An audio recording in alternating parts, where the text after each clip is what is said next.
professor. Boa noite, Filadelfa. Boa noite, Querine. Ô, professor, se eu tirar só uma dúvida, a prova do senhor ficou para o dia 26? Sim, sim, eu vou confirmar, vou passar para vocês o calendário aqui na sequência, tá? Tá bom. No Boa caso, noite, professor. Tudo bem? ô, Boa noite, professor. professor, ela vai até às 10 ou a gente tem que entregar antes de meia-noite? Vai ser igual a primeira prova, vai ser até o horário das 10 horas. Até às 10 horas. Uhum. Certo. Obrigada. De nada. Bom, a gente vai começar hoje com a apresentação da Querine, né? Ela vai falar sobre a Declaração Universal dos Direitos Humanos, foi justamente o ponto que a gente parou, né? Terminamos a Declaração Francesa e aí na sequência já vem a Declaração Universal. Então eu vou passar, vou deixar aí você já organizado, deixa eu colocar aqui já para você poder compartilhar a tela.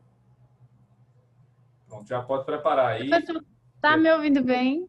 Sim, em alto e bom som. Tá ótimo. Já posso compartilhar, né? Pode sim, Já vou colocar aqui. Só um minutinho. tá bom.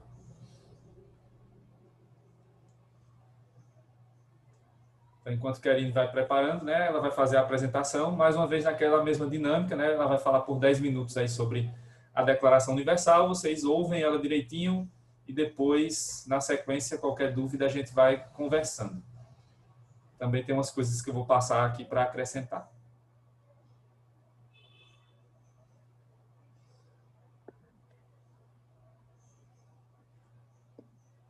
Eu já vou deixar aqui no mudo, tá, Karine? Quando aparecer aí, você já pode começar, tá bom? Tá bom.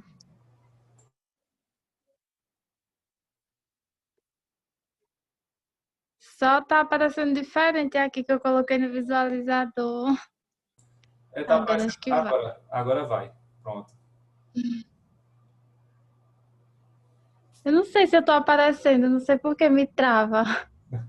Não, você não aparece, mas aparece o slide. Agora foi, pronto. Ah, Pode minha começar. gente, que triste que eu não tô aparecendo. Eu juro que eu tô aparecendo aqui. A gente tá ouvindo sua voz. Bom, obrigada. Não sei porque não está aparecendo, mas eu vou continuar aqui, certo? Posso começar, professor? Pode começar. Posso? Uhum. Então, boa noite a todos. Como vocês podem ver, eu vou falar sobre a Declaração Universal dos Direitos Humanos e a sua importância para os direitos fundamentais constitucionais. Então, primeiramente, quando a gente fala sobre os direitos humanos, é muito importante a gente se perguntar o que são os direitos humanos. Porque hoje em dia é muito comum a gente ouvir falar que os direitos humanos são os direitos dos bandidos ou os direitos dos manos. A gente ouve muito essas coisas, né? E quando eu pensei nesse tema, eu vou começar falando o que são os direitos humanos em si. Os direitos humanos, eles são as garantias e direitos criados justamente para os seres humanos, pelo simples fato de sermos seres humanos. Então, falando agora um pouquinho, iniciando agora mesmo a apresentação, vamos falar um pouco sobre o apanhado histórico dos direitos humanos. O professor Claudemir, ele já introduziu boa parte de como foi esse início dessa declaração, porque já haviam alguns textos, quando a gente fala da Virgínia, das 13 colônias, da Carta Magna, ali já foi um começo, ainda era um pré-momento histórico para que a gente pudesse ter essa declaração. Em 45, logo depois, a gente teve a criação da ONU e no finalzinho a gente teve essa reunião com os 58 países, onde por meio da Assembleia Geral lançou em 10 de dezembro de 1948 a Declaração Universal dos Direitos Humanos que nós tanto conhecemos hoje e que é tão importante. Mas por qual motivo mesmo ela foi criada? O que foi que modificou, se já haviam alguns textos? Então, como vocês podem ver aí no slide, ela foi criada em 1948, como também uma forma de reação contra as atrocidades cometidas durante a Segunda Guerra Mundial. quando Hitler comandou o genocídio dos judeus e outras minorias nos campos de concentração. Então, sofreu essa forte influência desse momento lamentável e histórico que nós temos como marca para o mundo todo. E houve, por conta desse momento, essa mudança sobre se pensar nos direitos dos humanos, dos seres humanos em si, em pensar mais na dignidade da pessoa humana, porque foi o que foi completamente retirado nesse momento. Então, os direitos humanos, eles são garantias históricas que mudam ao longo do tempo. Ele não começou somente com essa Declaração Universal dos Direitos Humanos. Ela conseguiu reunir, de acordo com os textos anteriores, as cartas anteriores, e fazer essa junção e tornar algo mais concreto e palpável, mais organizado.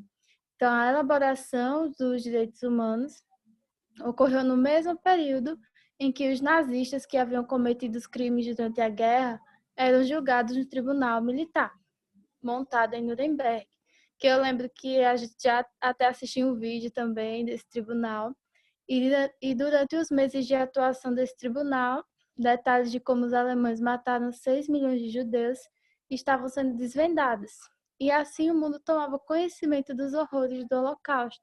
Então foi muito importante esse marco da Declaração Universal dos Direitos Humanos, depois de todo esse fato lamentável que ocorreu, para que cada país pudesse se comprometer com essa carta, com essa Declaração Universal dos Direitos Humanos. Então, vamos começar a falar agora um pouco sobre os ideais dos direitos humanos. A essência dos direitos humanos é o direito a ter direitos. Então, o mínimo existencial, o mínimo para a subsistência com qualidade de vida, com a dignidade da pessoa humana, vai estar presente a todo momento dentro dos ideais dos direitos humanos.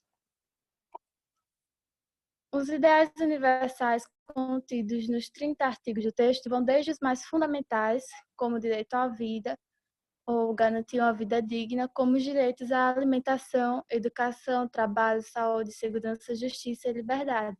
Quando a gente estava estudando os direitos fundamentais com o professor Claudemir, vocês ouviram muito falar das dimensões dos direitos fundamentais.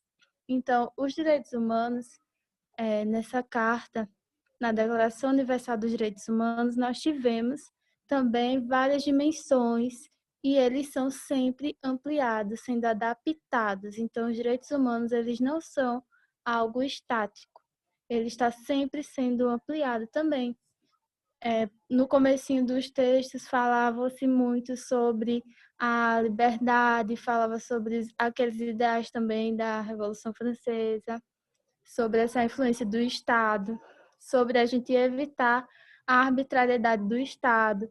Depois já foi evoluindo também para a questão da saúde, a questão do trabalho. Tudo isso, minha gente, é dentro da Carta, dentro dos ideais universais dos direitos humanos, certo? Tudo isso está contido, enfatizando sempre a dignidade inerente de cada ser humano. Então, o preâmbulo do texto afirma que os direitos humanos são a base da liberdade, da justiça e da paz do mundo. Então, vejam também como isso é complexo. Como os direitos humanos, eles falam também sobre a gente evitar essa arbitrariedade do Estado. Os direitos humanos, eles foram pensados para o indivíduo, para a pessoa humana.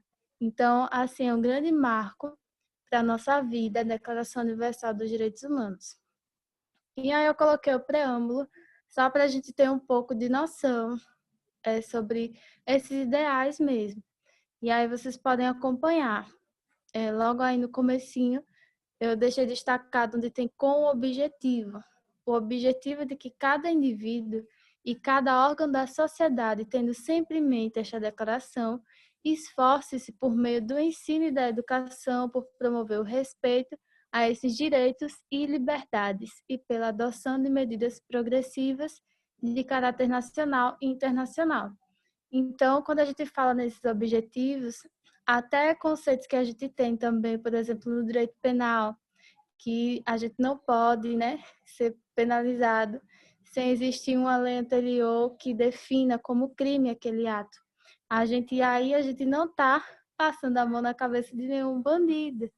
Aí a gente está pensando no indivíduo, a gente está protegendo o ser humano, né? Seja contra antigamente os reis, seja hoje em dia contra um juiz, contra um policial, seja garantido o direito à saúde, ao trabalho, à educação. Então, quando a gente pensa em tudo que o ser humano precisa, tem na Declaração Universal dos Direitos Humanos. Foi pensado para o ser humano. E agora vamos falar um pouquinho sobre a importância dos direitos humanos para os direitos fundamentais constitucionais. Então, muita coisa dos direitos humanos vai estar dentro dos direitos fundamentais. É uma pena que vocês não estão me vendo, mas assim, eu mexo muito as mãos falando. Eu queria que vocês prestassem atenção no seguinte: imaginassem como se fossem duas linhas de interseção e ali tivesse um lado direitos fundamentais e direitos humanos. Então, eles estão interligados, eles têm muita coisa dentro um do outro, muita coisa dos direitos humanos vocês vão ver dentro dos direitos fundamentais constitucionais que nós possuímos, certo? E algumas coisas não vão ter. Por exemplo, nos direitos humanos, nós temos no artigo 5º dos direitos fundamentais, no inciso 58, falando sobre a identificação criminal que não é necessária, podendo se identificar pelo RG, pela carteira de trabalho. É porque eu não coloquei isso no slide. Mas é só um exemplo de algo que a gente tem como direito fundamental constitucional e não tem, por exemplo, descrito nos direitos humanos. Mas a maioria dos direitos vão estar lá entrelaçados um com o outro. O processo de constitucionalização dos direitos humanos é extremamente importante no que se refere à concretização dos direitos fundamentais no Brasil. Entretanto, o estudo deste fenômeno somente foi possível a partir da contextualização histórica e conceitual do surgimento dos direitos humanos na órbita internacional. Então, com a declaração, nós tivemos esse comprometimento de todos os países. Todos os países se comprometeram a cumprir todos esses ideais dos direitos humanos, em ter em suas constituições também as previsões que garantissem o mínimo para a existência com dignidade das pessoas. E na nossa Constituição, ela foi totalmente inovadora, porque os inúmeros direitos fundamentais, eles são considerados cláusulas pétreas, então tem ainda mais força. E um exemplo que a gente pode verificar também é quando a gente fala da Lei Maria da Penha. A criação dessa lei aqui no Brasil, ela teve uma influência internacional muito grande para poder ser criada, porque o Brasil já estava com inúmeros casos, com inúmeros problemas que ainda possuímos, infelizmente, em relação à violência doméstica contra a mulher e vários outros tipos de violência. E o Brasil poderia até ser penalizado por não ter criado essa lei. Então, só para a gente entender a importância que se ganha, o peso que se dá a gente tendo todo esse contexto internacional. E ainda mais a gente ter os direitos que são inerentes ao ser humano. Então, é muito importante a gente compreender esse valor que a gente tem que dar a esses direitos humanos que foram conquistados através de muita luta e também de muito sofrimento. E por isso que quando a gente fala que os direitos humanos, eles são direitos dos bandidos, foram feitos para os bandidos, a gente está dizendo que nós não temos direito, por exemplo, à escola, não temos direito à saúde, não temos direito à previdência, não temos direito ao trabalho. Então, há muito equívoco na nossa sociedade quanto a isso. Kerine, concluo que já passou o tempo, tá? Eita, professor, desculpe. Já vou finalizar, só para deixar clara aqui a diferença entre os direitos humanos e os direitos fundamentais, que são somente a sua fonte criadora, que um nós temos no plano internacional e outro nós temos numa fonte interna, nós temos na nossa Constituição. E aí ficou essa perguntinha no final, né, para a gente refletir, mas já finalizei. Desculpa, professor Claudemir, o tempo. Deixa eu deixar de compartilhar aqui e aparecer para vocês também, que eu não sei porque me trava. Mas, desculpa a questão do tempo, viu, professor? Sem Obrigada por problemas. utilizar. Sem problemas. Parabéns de novo pela apresentação e se vocês tiverem alguma dúvida, perguntem aí para a gente tirar as dúvidas. Eu vou complementar algumas coisas ainda, vou falar mais um pouquinho aqui sobre a declaração na sequência, certo? Então, comentem aí, saber se vocês entenderam, se ficou alguma dúvida.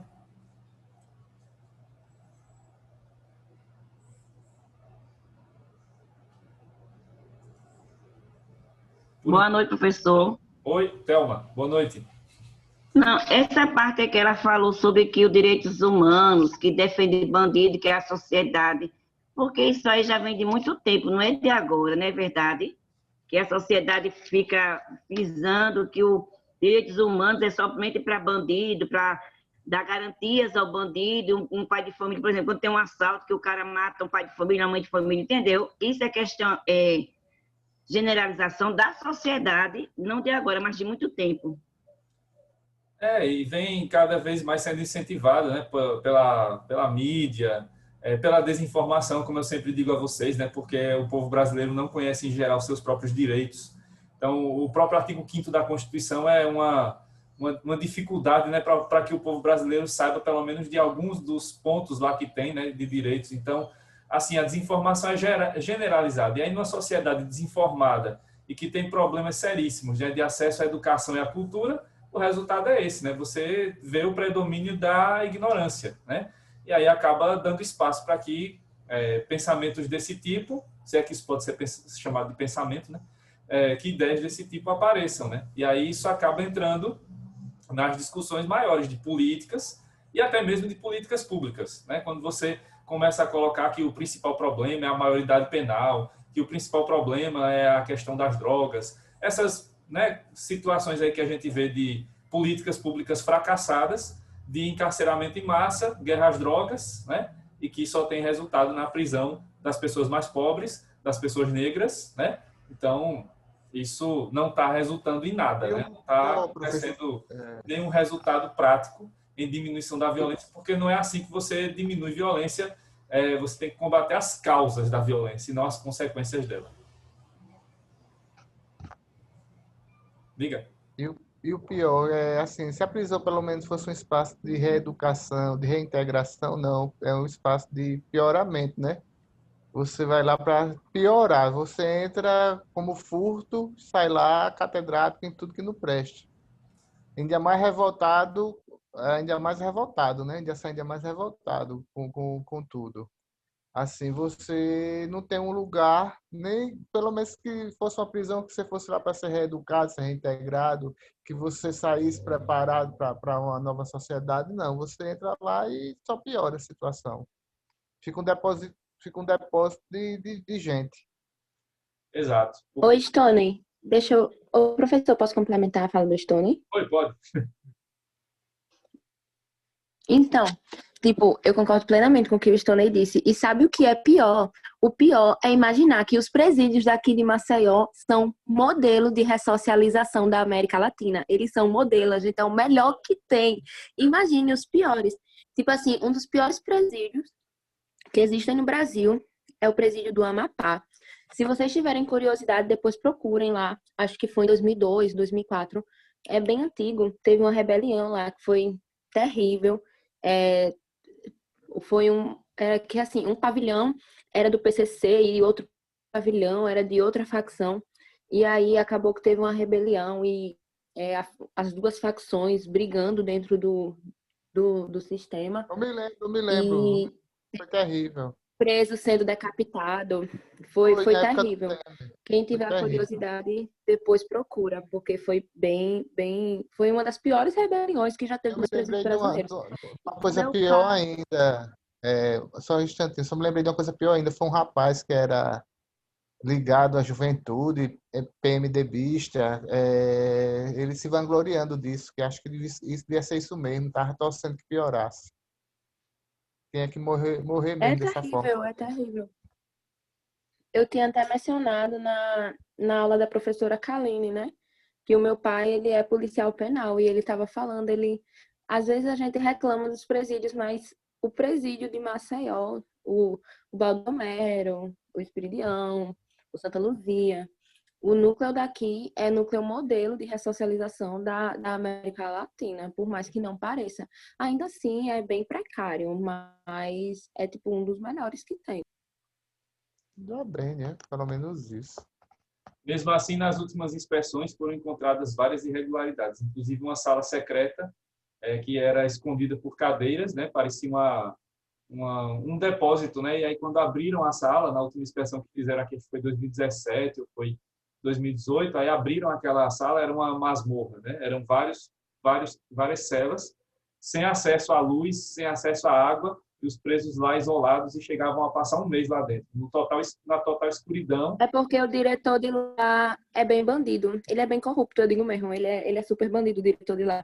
Ele é quem coloca o celular dentro do presídio, porque tem um preso lá que ele é filho de um sargento da PM. E o próprio diretor é quem coloca o celular lá dentro. Inclusive, meu pai já teve uma confusãozinha com ele. É por isso que eu não posso sair de casa, porque ameaçaram me matar. Mas é isso, professor. É o próprio diretor. Pois é, situações complicadas aqui no nosso estado de Alagoas. Muito complicadas. Bom, Mas não só em Alagoas, não, professor. Pernambuco é bem vizinho, também tem pior do que Alagoas. Não, se você for olhar, vai ser uma comparação terrível, porque você vai ter lá em Rondônia o presídio do Urso Branco, você vai ter o presídio lá do Maranhão, né, Pedrinhas, você tem o complexo, que era o antigo Aníbal Bruno, em Recife, que os presos constroem até primeiro e segundo andar e ficam alugando, né? E os presos lá tinham até a chave da cadeia, né? Eles ficavam com a chave da cadeia. Então, se você for comparar, você vai descer a ladeira, né? Porque o sistema carcerário no Brasil é falido, não tem, né, perspectiva de futuro nem de melhora. E é a amostra mais do que categórica de que esse sistema de encarceramento em massa não serve, não funciona. Se você for ver os modelos que funcionam no mundo afora, são os modelos de desencarceramento, né? São os modelos de liberalização das drogas, das tais drogas ilícitas, né? E se a gente tem um exemplo que não precisa, né, ir para países de outro idioma, basta ver como é que Portugal lida com a questão das drogas e do encarceramento nos últimos 10, 12 anos. Eles hoje são um modelo para toda a Europa, né? E foi uma política relativamente simples e que não custou tão caro, né? E que hoje gera efeitos muito mais benéficos do que a nossa falida guerra às drogas, que só serve para prender pretos, pobres, mulheres também, né? E nessa história da guerra às drogas, só prendendo os pequenos traficantes e os grandes traficantes que hoje estão aí no poder, né? Literalmente, exercendo cargos públicos, não sofrem nada, né? Então, é preciso refletir um pouco também sobre isso, sobre essas questões. Eu vou dar continuidade aqui à análise da Declaração Universal, certo? Vou passar para vocês aqui alguns pontos, só para completar aqui o que a Aline falou. Aí só aqui uma figura importante, uma foto importantíssima, né, que foi a Eleanor Roosevelt, que era a embaixadora, né, norte-americana na época, ela foi a viúva do então ex-presidente Roosevelt. E foi ela, né, uma das responsáveis aí por encaminhar essa declaração, né? E aí ela está segurando a versão original, que era uma cartolina gigante, né, que era a versão original lá em 48 da Declaração Universal dos Direitos Humanos. Vale lembrar também a presença marcante, né, da brasileira Berta Lutz, que também foi fundamental para que a Declaração Universal dos Direitos Humanos fosse, né, saísse aí, né, das ideias e fosse colocada no papel. Então, vejam lá que em plena década de 40, a presença feminina foi marcante aí para que a declaração fosse viabilizada. Muito antes, né, dos movimentos, das ondas feministas, que deram muito mais direitos às mulheres. Então, antes, né, já havia uma grande participação feminina na elaboração desses documentos, principalmente nesse momento aí do pós-Segunda Guerra. Daqui a pouco eu vou colocar um trecho do discurso da Eleanor Roosevelt, quando foi no dia, né, em que a declaração foi, então, divulgada, foi publicada para todo mundo. Daqui a pouco eu coloco esse discurso para vocês ouvirem e verem. E aí, só lembrando, né, a Declaração de 48, como o Querine falou, ela tem 30 artigos, né, e ela foi dividida em 4 partes. Na primeira parte, que é a maior, né, que tem aí os artigos 1º a 21, nós vamos encontrar os direitos e garantias individuais, com destaque para o artigo 1º, né, que pela primeira vez na história vai ter um documento que vai colocar a dignidade da pessoa humana, né? E aí, lendo o artigo 1º, a gente encontra o seguinte: todas as pessoas nascem livres e iguais em dignidade e direitos. São dotadas de razão e consciência e devem agir em relação umas às outras com espírito de fraternidade. Então, acrescentou-se aqui aos 3 ideais da Revolução Francesa, né, liberdade, igualdade e fraternidade, a dignidade. Então, é o primeiro documento, né, de direitos fundamentais, direitos humanos, que vai ter a determinação aí da dignidade, né, vai ter o reconhecimento da dignidade da pessoa humana. Nos artigos 22 a 28 vão estar os direitos sociais, e aí a Declaração Universal dos Direitos Humanos inova também, porque é a primeira vez que vai ter um documento, né, que vai existir um documento de direitos humanos que vai reconhecer a existência de direitos sociais, como saúde, educação, cultura, né, a previdência, entre outros direitos que lá estão previstos. Na terceira parte, que é só um artigo, né, o artigo 29, tem os deveres da pessoa com a comunidade, né? Então, além dos direitos, existem os deveres, então os deveres aí de todos, né, de respeitar os direitos dos seus semelhantes. E o artigo 30, né, que traz o princípio de interpretação da Declaração dos Direitos da Declaração Universal, que determina que nenhuma disposição da presente declaração pode ser interpretada como reconhecimento a qualquer Estado, grupo ou pessoa do direito de exercer qualquer atividade ou praticar qualquer ato destinado à destruição de quaisquer dos direitos e liberdades aqui estabelecidos. Então, o artigo 30 ele já estabeleceu lá em 1948 aquela característica, né, dos direitos fundamentais e humanos, que é a proibição de retrocesso, né? Então, também, esse documento inovou ao garantir pela primeira vez na história, né, a determinação da proibição de retrocesso, da proibição de que se destrua ou se tente destruir os direitos que estão previstos aí na Declaração Universal dos Direitos Humanos.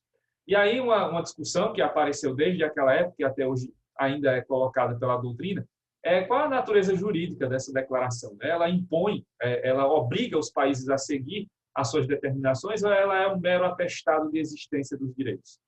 A gente vai ver isso no discurso da Eleanor Roosevelt, né, que a posição que vai prevalecer é essa aí. Por ter caráter meramente declaratório da existência dos direitos humanos, foi necessário criar outros documentos internacionais com força cogente nos anos seguintes para garantirem maior profundidade tais direitos, que foram basicamente esses 3 grupos, né? O Pacto de Direitos Civis e Políticos, que vai garantir os direitos e garantias individuais, o Pacto de Direitos Econômicos, Sociais e Culturais, que vai garantir, em geral, os direitos sociais, e as diversas convenções sobre direitos mais específicos, direitos da mulher, direitos relacionados a questões étnicas, convenções contra a tortura, tratamentos desumanos e degradantes, convenções sobre o direito da criança, convenções mais recentes sobre os direitos dos povos indígenas, entre outras, né? E declarações que surgiram mais recentemente, que ainda não viraram convenções sobre os direitos das pessoas LGBTI. Então, a declaração acaba tendo esse nome, né, e leva-se em consideração apenas um mero caráter declaratório. Então, ela não é impositiva. Os países são obrigados a segui-la, mas é dentro de como se chama no direito internacional, soft power, né? Um poder ali mais fraco, né? Um poder mais sutil. Então, o descumprimento da declaração vai gerar reprimendas, mais de caráter moral e ético, mas não vai haver sanções econômicas, sanções políticas em relação a esse descumprimento. E aí, para que realmente seja efetivado esse cumprimento desses direitos, vem esses pactos e convenções que vão dar um caráter cogente, que vão dar um caráter mais impositivo para que esses direitos sejam efetivamente respeitados. E aí a base desse posicionamento do caráter declaratório vem desse discurso da Eleanor Roosevelt, que eu vou separar aqui um trechinho para vocês verem. Deixa eu encontrá-lo aqui. Então, vejam o trecho aqui do discurso da Eleanor Roosevelt, que vai falar um pouco sobre essa questão do caráter declaratório da Declaração Universal dos Direitos Humanos. Eleanor Roosevelt, mulher do presidente Roosevelt, comandou uma comissão criada em 46 pela ONU com o objetivo de preparar uma declaração de direitos humanos. It is a declaration of basic principles of human rights and freedom. This Universal Declaration of Human Rights may well become the international Magna Carta of all men everywhere. O primeiro artigo, inspirado na Declaração Americana de Independência.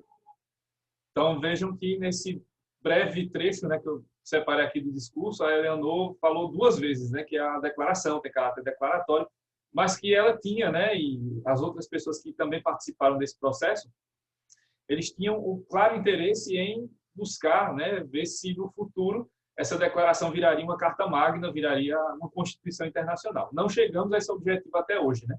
Então, passados tantos anos, mais de 70 anos, não se chegou ainda a esse objetivo em relação à Declaração Universal dos Direitos Humanos, mas, em parte, esse objetivo foi conquistado, porque hoje todos os países, né, que se prezam têm nas suas constituições uma Declaração de Direitos, né, um artigo 5º, como o nosso da Constituição, que prevê lá uma série de direitos. Então, se não houve a criação de uma Carta Magna, de uma Constituição Internacional única, mas houve em cada país a construção desses direitos, a determinação de que esses direitos devem ser garantidos. Se são garantidos é outra história, né? Como a gente já mencionou aqui em outros momentos. Deixa eu ver aqui algumas coisas que vocês comentaram. A Holanda fechou prisões por falta de presos, Suécia e Holanda fecharam presídios, o Brasil fecha escola e abre presídio. Como explicar? É inexplicável, né? Como explicar o inexplicável? O direcionamento das políticas públicas, né? Lá, como eu disse, na Europa, a tendência é justamente essa, né? De buscar outros meios de se resolver esses problemas penais. Aqui não, aqui a prisão que deveria ser a última alternativa é a primeira, principalmente quando se fala em pessoas pobres, né? E pretas. A prisão preventiva ainda é um hábito no Brasil, né? E temos hoje cerca de 40% dos presos sendo presos preventivos, o que é uma vergonha. Pessoas que deveriam ficar alguns dias na cadeia, no máximo, estão lá há anos, né? Sem uma resolução do seu problema. E aí outra pergunta que foi, essa é uma pergunta. Nesse caso, a Carta Magna chega a existir, né? A nossa CF teria que buscar o seu fundamento nela, não necessariamente, porque essa é uma questão de direito internacional, né? E hoje não se vê como viável o surgimento de uma Constituição Internacional. Vocês viram o trabalho que tentou se fazer lá na Europa, né? Só num pequeno pedaço do mundo, né? Imagina tentar fazer isso no mundo inteiro. Então, seria muito difícil, principalmente diante de países que têm governos com interesses tão antagônicos, né? Hoje, a tendência é se fechar cada vez mais, né? Você vê lá nos Estados Unidos esse final de administração desastrosa do Donald Trump, né? Só desastres ali. É a coisa avacalhada e os Estados Unidos perto de chegar a 200 mil casos de Covid por dia. É uma vergonha sem tamanho. Para o país mais rico do mundo, é uma vergonha que eles vão carregar pelo resto da sua história, né? Aqui o nosso presidente fica titubeando e procurando amores, né? Depois de largar o Trump, agora diz que está mais próximo do Putin, porque o Putin elogiou a sua suposta masculinidade. Então, diante de governos tão medíocres, o que pensar, né? Dificilmente você vai ter hoje, né, um contexto aí favorável para uma declaração dessas virar uma carta magna. Longe disso, né? O que se tem hoje é uma tendência cada vez maior de que os países se fechem e se isolem, o que é péssimo, né? Para a conquista e para, né, a garantia desses direitos humanos. Seria a opção mais viável a prestação de serviços comunitários? Entre outras, né? Tem muitas opções. Vocês vão estudar isso no ano que vem, direito penal, já começar a ver, porque tem composição, tem possibilidade enfim, né, tentar fazer composição de interesses, que a gente chama no direito civil de conciliação, para crimes de menor potencial ofensivo. Então, tem várias alternativas, né? Prestação de serviços comunitários, várias. Né? A prisão ela é a última opção. E a gente tem leis, o mais impressionante é que a gente já tem leis para isso, vocês vão ver isso muito bem. Mas as leis não são aplicadas, né?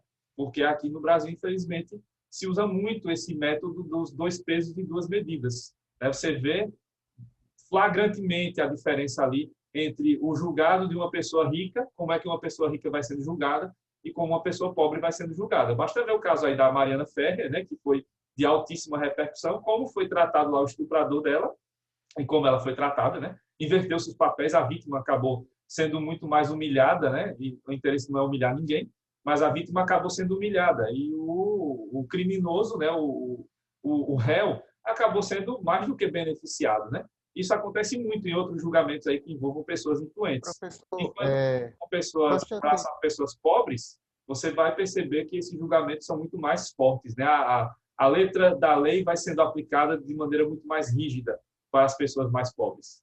Diga. o professor, eu vi um vídeo que eu fiquei estarrecido de um legista, aqui, um médico de medicina legal, dizendo que o estupro se encaixa em crime culposo. Minha gente, eu estou estudando isso agora. Eu reli essa coxa de culposo, negligência, imprudência. Onde é que o estupro é culposo? E o médico legal, legista daqui, esqueci o nome do abençoado, em plena sala de aula, dizendo que isso existe. Aí é o resultado, né, de outra coisa que nós temos terrível, né, que é o machismo estrutural, né? Que é uma coisa que nós homens temos que nos desconstruir diariamente, é um exercício diário. Professor, ele não teve uma professora analegista na vida dele. A minha querida Ana Paula, vocês também vão ser alunos dela em breve. Então é isso, né? Essa questão da desconstrução do machismo estrutural. E isso acaba aparecendo em todo lugar, inclusive na defesa de uma suposta ciência em que vai ter lá, né? Porque é o médico legista falando isso, a suposta defesa científica de que poderia existir um estupro culposo. E até outras aberrações que vocês devem já ter ouvido falar por aí, de que a mulher, ela em determinadas situações, ela vai ceder e não sei o quê. Coisas que não vale nem a pena mencionar, porque são aberrações completas, né? Porque nenhuma mulher vai desejar ser estuprada, pelo amor de Deus. Isso é uma coisa não tem nem palavra para definir isso, né? Então, com certeza, não é o caso, de maneira nenhuma, né, de que nenhuma mulher nem mereça ser estuprada, nem deva ser estuprada de maneira nenhuma. Isso tem que ser abominado diariamente, né? E nós, homens, também temos que tomar a frente disso, né? E temos que também ser mais ativos aí nesse ponto, né? Para cada vez mais impedir que esse tipo de condutas aconteça em relação a nossas amizades, em relação a nossos familiares, né? Porque essa violência contra a mulher, não só da questão do estupro, mas a violência psicológica, física, enfim, esse ciclo interminável de violência contra a mulher no Brasil precisa ter um basta, né? Já passou da hora, né? E aquela campanha, né, que surgiu aí alguns anos atrás, do nenhuma a menos, tem que ser levada a sério mesmo. Não se pode admitir que nenhuma mulher seja morta no século XXI, apenas por ser mulher, né? De maneira nenhuma tem que ser admitido esse tipo de crime, né? O feminicídio, que já virou, né? Não é um crime específico, é uma qualificadora penal, né? Aí falou aqui das roupas provocantes. Isso aí, né? Roupas provocantes, isso, olha, tem que se levar em consideração esse ponto. O estupro nunca vai ser culpa da vítima, né? A vítima nunca tem culpa, nunca, né?